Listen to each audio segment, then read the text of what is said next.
Well, now that we've talked about the muscles, how they work on a gross anatomical level, and how they work on a molecular level using the sliding filament theory, let's talk about what the purpose of most muscles are, in particular the skeletal muscles.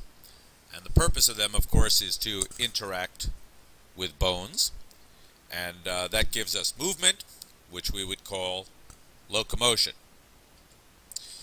Okay, so let's talk about the types of skeletons that you can have, and that would help us to understand the different types of locomotions that animals have. And animals, because of their habitat and niche, of course, will have developed different systems that work best for them. What might work best for a fish would not work for us, and vice versa. So let's start off by deciding that there's probably three different types of skeletons: endoskeleton, exoskeleton, and hydroskeleton. And this would be a basic question we would ask at the phylum level that would differentiate between the types of animals. For example, our phylum, which is Chordata, would be endoskeleton. That's all your mammals, reptiles, fish, and so forth. Exoskeleton, of course, would be a great defining feature of arthropoda, insects, crabs, lobsters, things like that. And then hydroskeletons would be a good defining feature for things like mollusca, your snails, octopus, so forth, cnidaria, jellyfish, sea anemones, and so forth. Okay, so let's look at what the advantages and disadvantages are for them. So first of all, let's look at advantages. So if you have an endoskeleton, what that essentially means is that your muscle groups are on top of or outside your bones. So that allows us an enormous amount of dexterity. So we talked about the movements, for example, of the wrist and the arm. Those are incredible movements we can do that a lot of animals can't do. Very few animals could pull off playing sports and drawing things like we could do with our hands. So that gives us an enormous amount of dexterity. The disadvantage, of course, is that since our muscle groups are on top of our bones, we're very unprotected. That's why whenever you bump yourself, it just hurts so much all the time, and we bruise so easily. So humans, of course, would be a good example of endoskeletons. The next one here, I should really switch colors here. The next one here is exoskeleton. That's basically the opposite. So now we've got a situation where our bones are on top of our muscles, and it's not always bones. It could be some sort of chitin, or it could be some sort of cartilage, or any sort of shell. The advantage is obvious: protection, right? There's another advantage too. You have an enormous amount of strength. I mean, if you have your shell, your bones on top, you can carry a lot. That's why insects, for example, can carry like 50 times their own weight, because their muscles are actually inside their bones. The disadvantage is, of course, just the opposite of what we had. We had dexterity. They have very limited movement. They're in a very hard shell, and that's why if you look at how a crab walks, I mean, it doesn't have a whole bunch of latitude. It kind of sidles, and not very good for escaping things. So crab would be a good example, arthropoda. The last group is kind of different. It's really interesting. That would be your hydroskeleton. These are guys who really don't have any sort of solid structure. Basically, they maintain their structure like a plant would do by building up water pressure. And for those of you who've worked with pneumatic tools before, you know that you can build an enormous amount of water pressure. So we're talking about like jellyfish, worms, things like that.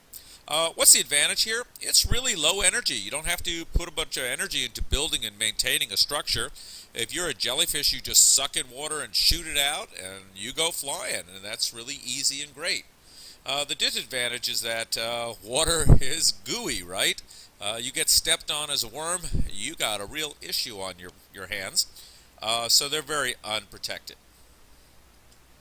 Okay, there are many characteristics of locomotion. I mean, how would we decide if this is a good or a bad system for an animal?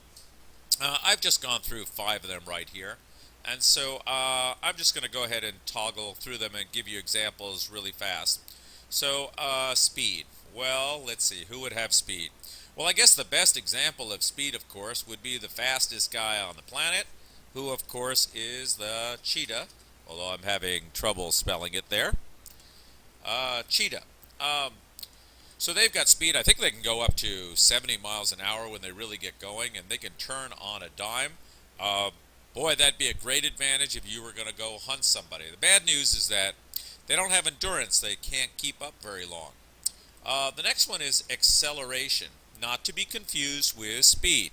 So speed means how fast you can go. Acceleration means how quickly can you get up to your maximum speed. And a great example of this guy, of course, would be the lion. Lions and all cats can just pounce right away and get up to maximum speed. The bad news is that most lions can only probably keep their speed going for 30 seconds or tops.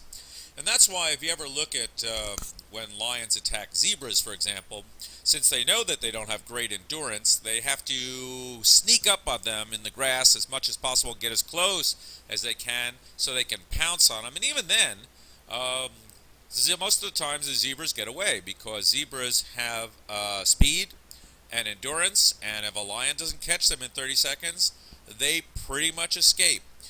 By the way, the hunting ratio of lions is very bad. Probably about 4 out of 5 times they do not catch the zebra. And the zebras, by the way, have developed through natural selection a great mechanism to escape the lions. They are black and white striped, and interesting, lions are colorblind, so all they can see is the black and white. What do the zebras do when they're attacked by the lions? They don't all run in the same direction. That would be bad. They scatter back and forth. And if you're a lion, basically you see a kaleidoscope of black and white spinning around, and that's enough to confuse the lions for 30 seconds, and most of the time the zebras get away. Then there's endurance down here. Endurance means how long can you keep up a steady pace. Horse would be a great example, of course, of endurance. So let's put down horse.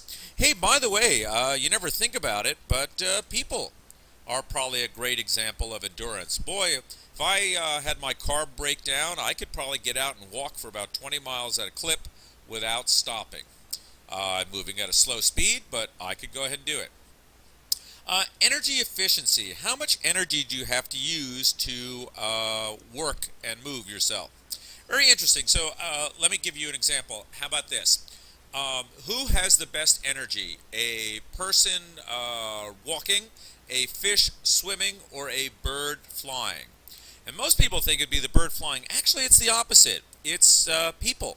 So it is far easier energy-wise for us to walk than it is for a fish to swim or a bird to fly.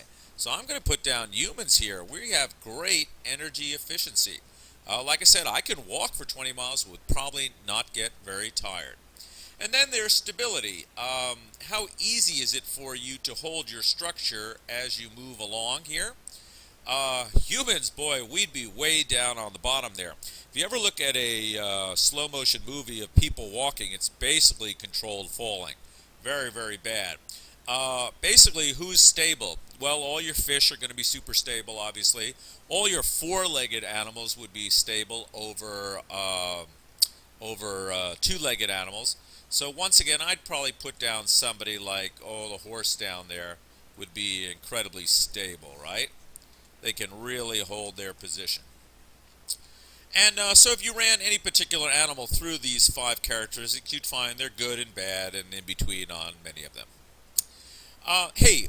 Now while we're talking about the horse, something else you should know, animals can vary their locomotion based on speed and which muscles and bones they use to interact as they go along.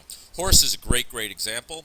For those of you who ride horses, you're probably aware of this, that they actually have 4 different gaits. They change their speed. So the slowest one here, of course, would be walk, right? And walk means they have 4 beats, so they move each of their 4 limbs separately. Then they've got trot. That's a 2 beat, so they do alternating front, right, and back, left, and so on like that. And that's why they get that bouncy movement. As they move along, they pick up speed to a canter here. That's a 3 beat. And then when they get to a full movement, they get to gallop. They're really moving fast, and it's 4 beats. And the interesting thing is, it actually is a canter, except the 4th beat is they're totally in the air.